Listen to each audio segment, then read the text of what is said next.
Another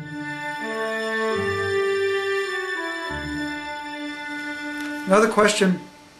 Cheryl Sachs' book is an excellent book on prayer, but would you recommend it for a congregational study or for leaders only? Again, it would be fine for a congregational study, but because it has to do so much with strategy, for an overall church ministry, you want to make sure your leaders are on board with that before you try to put that idea out there, the vision and the strategies out there to the congregation as a whole. Make sure you've got leaders on board with that first. I would suggest begin with the leaders. Begin right there. Okay, another set of questions.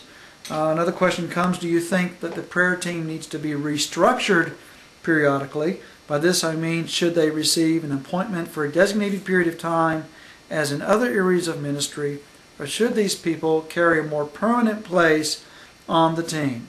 Hey, it depends on your context. Depends on, the people that you're working with better than I do. It makes sense to me to approach a group of people that you want to be on a prayer action team, as we call it in this course, and say, hey, for the next 9 months, can you work with me in this? In a sense, a prayer action team is like a task force that they're assigned a specific task to assess what's going on in the church, to propose strategies, working together with you as a leader, to propose strategies for developing prayer within that ministry context. So that sounds like the work of a task force, but on the other hand, you also need something that's ongoing, whether it be a prayer ministry coordinator that has an ongoing role beyond the work of the prayer action team, or if you want the prayer action team itself to be an entity that periodically reassesses and rethinks the strategy and revises the plan as necessary. Now, there probably would come a point where the prayer action team doesn't need to meet as often, maybe once a quarter, maybe even twice a year. It depends on your context. But I would suggest that something does need to be ongoing here. If it's not the prayer action team, at least a prayer ministries coordinator, where there's an ongoing assessment, ongoing rethinking, revising of strategy, those kind of things that are ongoing in the work. Because you don't want this just to be a flash in the pan thing. You want it to be something that's truly affecting the culture and the direction of the church over the long haul. So in terms of it being a permanent appointment, well, here's a couple of things to be aware of. Do remember that this prayer action team is primarily an administrative team. This is a strategy-making team. I want to make a differentiation here between prayer action team and a prayer ministry team. Now, sometimes, especially in the beginning phases, it might be the beginning phase of development of congregational prayer ministry. It's probably a good idea to have people that are some of your best intercessors as part of that prayer action team. But you don't want to limit it to just the intercessors. You want administratively minded people who are good at planning.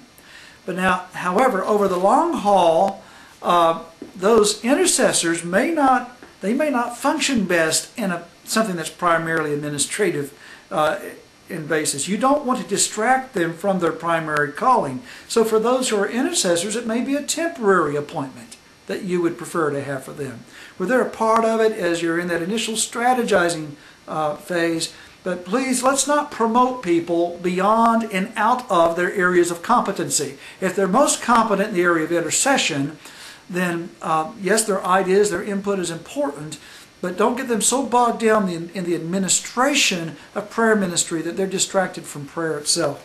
I think that might make sense to you. So, but do make sure that something is ongoing, but for some it might be best that it's a temporary appointment. I hope that's an answer that's sufficient for that question. Another question here, to what extent, if any, would you see the prayer team involved in the worship services? Now, here again, I want to make this distinction between a prayer action team and a prayer ministry team. If we're talking about a prayer action team, when we say prayer team, understand it's primarily administrative what the prayer action team does.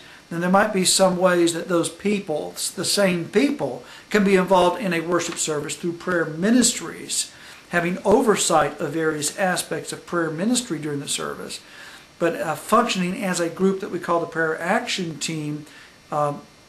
I'm struggling a little bit right now to try to think how that would actually work into a worship service. Again, in their individual roles, I can see them fitting in as maybe having oversight of the altar ministry, or having oversight of the intercessory team that prays during the worship service, or having oversight of the group that might meet with the pastor just before the worship service begins.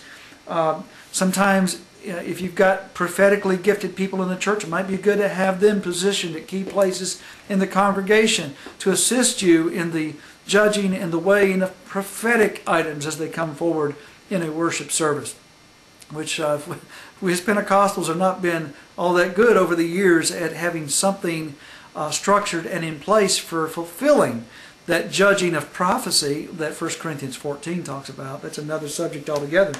So there's various ways that these people probably could be involved in a worship service, interceding during the service, altar ministry time, those kind of things. But here again, remember the distinction between a prayer ministry team and the prayer action team.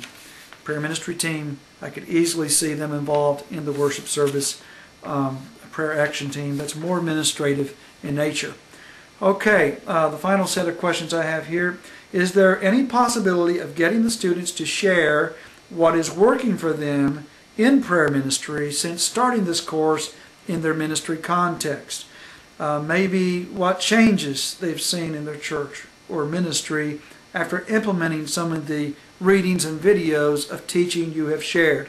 Thank you. A good suggestion. As a matter of fact, if you look carefully right there on the website, in the announcement section there on the blog site, I've actually made provision for an optional discussion.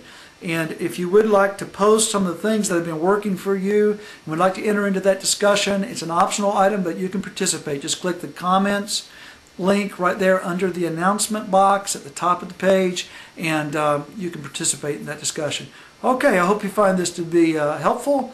It's been a joy to connect with you. You're doing excellent work for the course, and I'll be real excited to see what the Lord does with you and the vision for prayer that He's ignited within you in the days, months, and even years to come. So please stay in touch. Thank you. God bless you.